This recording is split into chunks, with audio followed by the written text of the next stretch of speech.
నీతో ముఖ్యమైన పని పడిందమ్మా. అందుకే ఈ సమయాన్ని తీసుకుని రావాల్సొచ్చింది. నాతోనా? ఏం పని? నానమ్మ కనిపించకుండా పోయినందుకు నేనేదైనా పూజన చేయాలా? అదేనమ్మా, నాన్న హాస్పిటల్లో ఉన్నప్పుడు మృత్యుంజయ మంత్రాన్ని చదివాను కదా, అలా నానమ్మ గురించి ఏమైనా చెయ్యాలా అని అడుగుతున్నాను. అవునమ్మా, నువ్వన్నది కరెక్టే.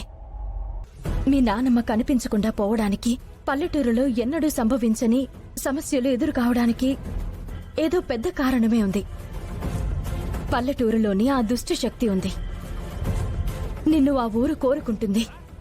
నిన్ను పంపించకపోవడం వలన మన వాళ్ళందరూ తలో మాట అంటున్నారు. వాళ్ళు తల్లి మనస్సు గురించి ఆలోచన చేయడం లేదు. ఎవరి స్వార్థం వారిది. వాళ్ళలా నేను నిన్ను ప్రమాదంలోకి నెట్టేసి ప్రేక్షక పాత్రని వహించలేను కదా. అందుకే నువ్వు మన పల్లెటూరులో అడుగు పెట్టాలి, సమస్యతో పోరాడాలి. ఆ పోరాటంలో నీకు ఎలాంటి ఇబ్బంది రాకూడదు. గ్రద్ద ముందు కోడిపిల్లను ఉంచితే తన్నుకుని పోకుండా ఉండదు. అలాగే దుష్టశక్తి ముందు నిన్ను వదిలితే నీకు హాని కలగకుండా ఉండదు.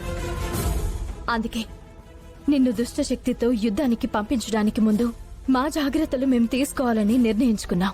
ఊరు క్షేమం గురించి, నానమ్మ క్షేమం గురించి ఏం చేయడానికైనా నేను సిద్ధమేనమ్మా.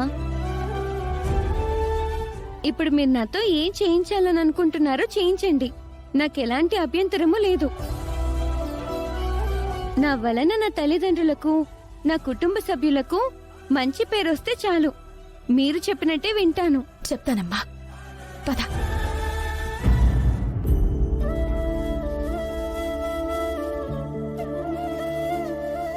ఏంటి నాన్న అలా చూస్తున్నారు? పదండి. మా అమ్మ జాతకంతో పుట్టావు. ఈరోజు మా అమ్మనే కాపాడ్డానికి బయలుదేరావు, దేశాన్ని కాపాడే సైనికుడిలాగా.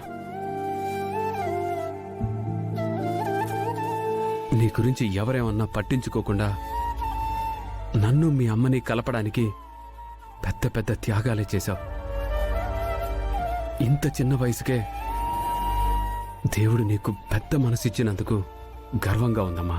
ఈ జీవితం అమ్మా నాన్నలకు అంకితం. మీకోసం నేనెప్పుడు ఏం చేయడానికైనా సిద్ధమే.